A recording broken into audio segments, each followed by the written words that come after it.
Alhamdulillah, Alhamdulillahilladzi ja'ala fi syahri Ramadan futihat fihi abwabul jannah wa guliqat abwabun nar. Syahru awwalu rahmah wa awsatuhu maghfirah wa akhirahu itqum minan nar. Asyhadu an la ilaha illallah wahdahu la syarika lah wa asyhadu anna Muhammadan abduhu wa rasuluh. Allahumma salli wa sallim wa barik ala Muhammad wa ala alihi wa ashabihi azmain, amma ba'd. Qala Allahu ta'ala fil Qur'anil Karim, a'udzu billahi minasy syaithanir rajim. Ya ayyuhalladzina amanu kutiba alaikumus siyam kama kutiba alal ladzina min qablikum la'allakum tattaqun. Wa qala Nabi sallallahu alaihi wasallam, man shama Ramadan imanan wa ihtisaban ghufirallahu ma taqaddama min dzambihi. Al hadis au kama qala.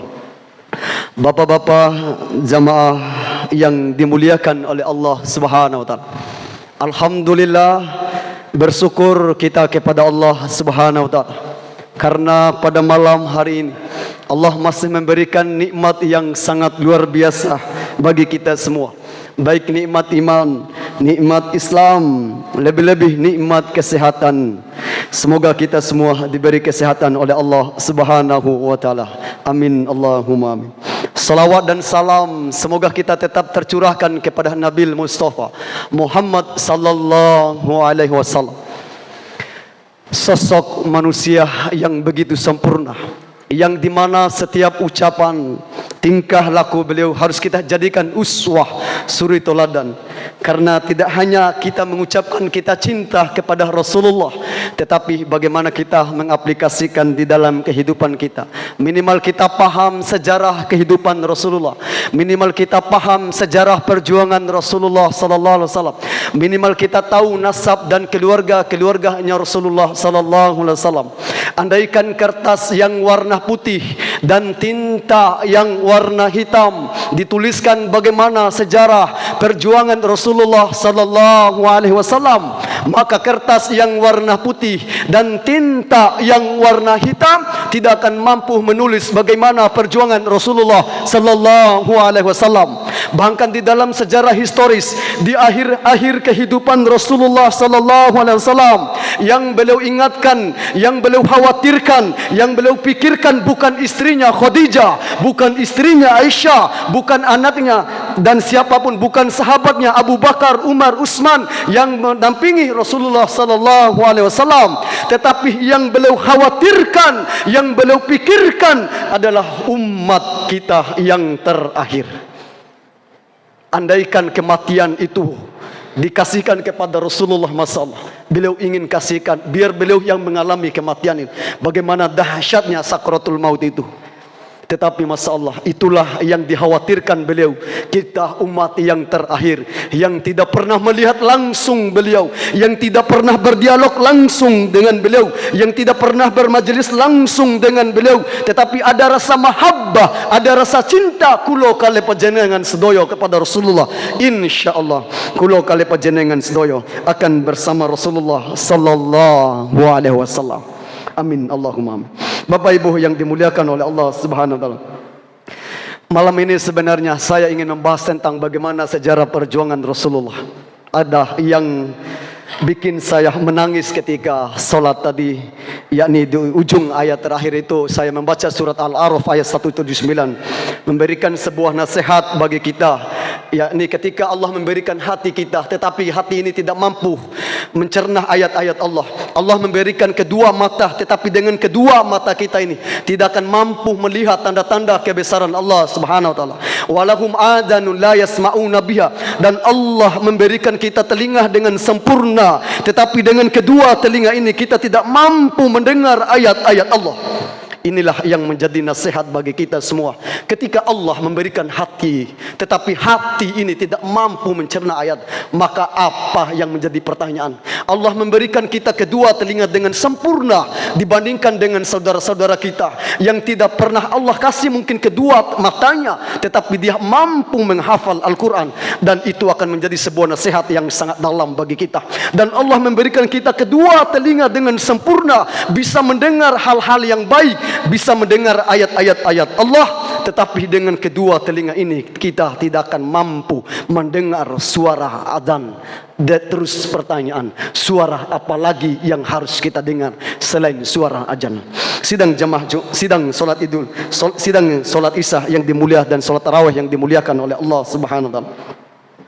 Kalau saya membicarakan ini akan terus sedih menyedih, karena solat tarawih itu adalah solat santai, maka kembali saya membahas dengan santai, sambil santai dengan ayat-ayat yang kami bicarakan. Mohon maaf Abagoni, kira-kira kulo dikasih waktu berapa menit? Saya sampai jam 10 malam siap? Saya cuma membahas satu ayat, tapi saya minta sampai jam 10 malam. Siap Abagoni? Masya Allah, paling semangat ini, Masya Allah. Ibu-ibu siap? Baik, sebelum saya memperkenalkan, saya terlebih dahulu perkenalkan. Alhamdulillah saya silaturahim di sini hampir 2 kali ini. Yang pertama khutbah Jumat, yang kedua khotibnya tabrak, mohon maaf, miskomunikasi. Insyaallah. Yang ketiga malam hari ini. Kalau dilihat dari raut wajah dan logat, insyaallah kulo bukan orang Jawa Pak Bu. Saya asli luar Jawa. Bahasa Arabnya Nun Ta Ba, Nusa Tenggara Barat, yang dikenal Pulau Seribu Masjid, yakni dekat dengan Tuang Gurun Bajang, Dr. Kiai Haji Jainul Mazdi MA. Dulu beliau waktu tenar-tenar itu dicintai oleh rakyat muslim, tetapi masalah hari ini beliau ulama pun bisa berbelok kalau masalah politik, masalah. Baik Bapak Ibu, tepatnya saya di daerah Sumbawa Besar, satu pulau dengan ayahanda Profesor Din Samsudin atau Abang Fahri Hamzah. Abang Fahri Hamzah itu singanya ILC. Kalau sekarang singanya ILC itu udah mati. Bang Fahri Hamzah dan Ali Ngabalin. Saya satu pulau dengan beliau. Dulu saya kagum sama Abang Fahri karena kata-katanya sangat luar biasa mengkritik para pemerintah. Hari ini Masya Allah, lidahnya yang keras dulu, hari ini menelan lidahnya sendiri. Abang Fahri. Kenapa saya bilang begitu? Karena abang saya satu pulau. Saya tepatnya di Kabupaten Dompu. Saya terbuang dari Jawa. Kenapa saya bilang terbuang? Karena daerah saya daerah yang paling kaya setelah Papua. Kenapa? Karena di sana banyak emas, banyak perak. Dibandingkan saya ke Sidoarjo ini, saya nggak menemukan emas sama sekali. Karena di sana emas perak itu sangat luar biasa. Tapi mohon maaf, yang mengelola bukan orang sekitar terbumi, tapi orang yang mengelola orang Amerika, Australia dan Afrika. Orang Australia, Amerika ini bukan rekayasa Bu, ini fakta. Jadi gunung di sana itu besar, tinggi, tapi mohon maaf, yang di dalam ini sudah kosong, lubang. Karena kenapa? Sudah dibor. Setiap hari dibor di sini bisa tembus di alun-alun, dibor di sini bisa tembus di Wonoayu atau perempatan, dibor di sini bisa tembus di Sepanjang, dibor di sini bisa tembus di sana. Artinya gunung ini sudah besar, tapi mohon maaf di dalamnya sudah kosong. Makanya saya lari ke Jawa. Karena di sini saya terbuang di Jawa ini. Baik Bapak Ibu yang dimuliakan oleh Allah Subhanahu wa taala. Jam 8 pas. Lanjut apa? Baik. Sebelum saya kultum ini masih iklan Ibu. Saya biasanya pakai pantun. Boleh saya pantun Bu? Tapi pantunnya khusus untuk Abagoni. Buah semangka di atas genteng. Kok nggak ada yang cakap kecuali yang satu tadi. Masya Allah. Buah semangka di atas genteng. Kok kurang semangat jemaah di sini, Masya Allah. Saya ulangi lagi. Buah semangka di atas genteng. Kurang kompak. Buah semangka di atas genteng. Semakin hari Abagoni semakin ganteng. Masya Allah. Baik Bapak Ibu yang dimuliakan oleh Allah Subhanahu. Mohon maaf sebelumnya, izinkan saya menyampaikan satu ayat yang hari ini menjadi pedoman dan rujukan yang lagi tren, yakni kutiba.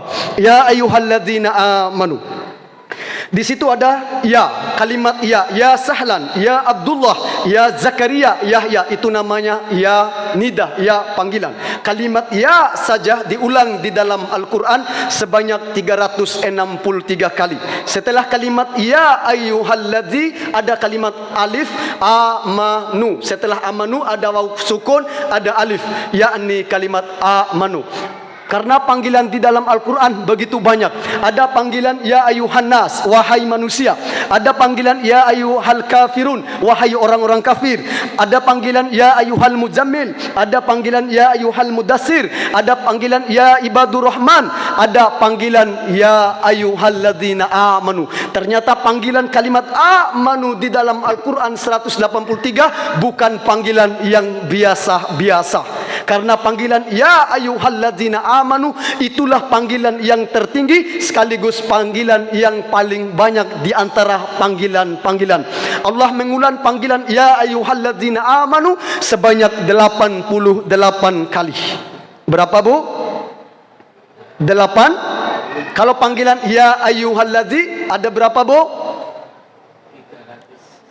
Hanya Abah Goni yang ingat karena kebanyakan makan gorengan, sempol, pentol, bakso dan lain-lain. Makanya ibu-ibu kalau terlalu banyak makan gorengan cepat lupa nanti, insyaallah. Apalagi 10 hari terakhir, 20 hari terakhir.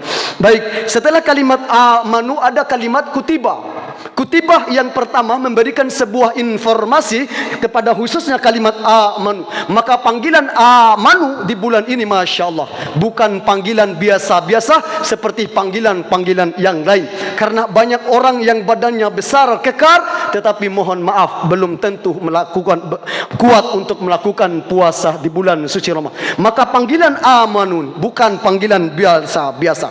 Setelah kalimat kutibah ada kalimat alaikum. Di situ menggunakan domir antum, huwa huma hum, hiya huma hunna, anta antuma antum, anti antuma antunna, ana nahnu. Di situ menggunakan domir antum. Setelah kalimat alaikum ada kalimat as-siyam, yakni somah yasumu siyaman, yakni artinya menahan makan, menahan minum, menahan berbicara yang bukan-bukan.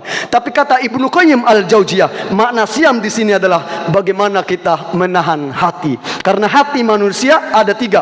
Ada qalbun mayit, hati yang mati. Ada qalbun marid, hati yang sakit. Ada qalbun salim, hati yang selamat.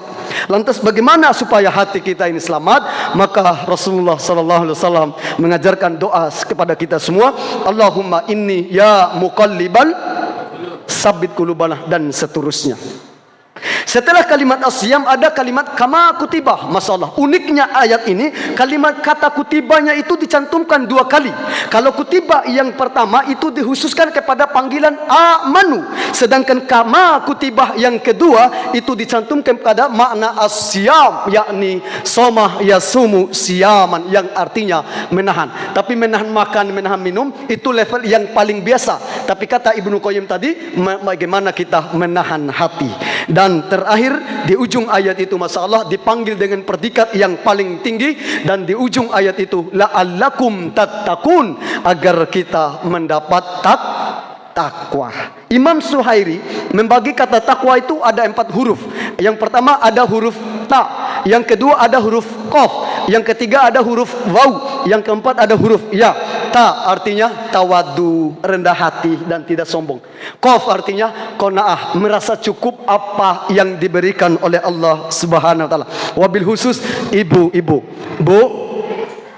Ibu, kalau suami bawa rezeki ucapkan masalah. Adem banget Abah Goni dengarnya. Sekali lagi, kalau suami tidak bawa rezeki ucapkan, enggak yakin saya ucapkan alhamdulillah. Apalagi ini tanggal tua bagai masalah. Okay. Yang ketiga ada huruf waw, artinya waroh, mampu menjaga barang-barang subhat. Kalau kalimat qaf tadi itu ke ibu-ibu, kalau kalimat waroh ini lebih kepada kita kaum laki-laki, yakni seorang ayah. Jangan sampai mohon maaf kita kasih makanan yang tidak halal kepada anak dan istri. Karena mohon maaf pengaruh makanan itu sangat luar biasa. Jangan heran ketika anak kita mudah sekali untuk menyuruh untuk sholat, mudah sekali untuk menyuruh untuk ngaji dan melakukan kebaikan-kebaikan. Lihat bagaimana faktor makanannya. Sebaliknya, Susah sekali anak-anak kita untuk menyuruh ngaji, untuk menyuruh sholat atau lain-lain. Maka lihat bagaimana makanan yang kita kasih kepada anak-anak kita. Maka pengaruh makanan itu sangat luar biasa sekali di dalam kehidupan kita. Huruf yang terakhir yakni ya, yakin kepada Allah Subhanahu wa taala. Karena jam 8 sudah lewat 5 menit, maka saya akhiri. Ayat ini masih panjang sebenarnya kalau dikaitkan dengan ilmu balaghah, ilmu mantik, karena waktu Ramadan itu apalagi 10 hari mau sudah 17 hari ini, maka kalau saya lama-lama jamaah ini bisa kabur nanti. Nggih, Pak? Saya tanya sama Ketua Tamir Abagoni, kira-kira soft jamaah atau ini masih istiqomah full apa ada kemunduran apa? Kok semangat sekali jenengan Jawa, Masya Allah. Baik, mungkin itu saja yang kami sampaikan. Terima kasih, mohon maaf karena saya tadi buka dengan pantun dan saya tutup dengan pantun juga. Buah kedondong, buah anggur, buah tomat, buah cabai, buah kelengkeng, buah semangka. Itulah nama-nama buah-buahan di daerah Sidoarjo. Matur suwun ngapunten. Assalamualaikum warahmatullahi wabarakatuh.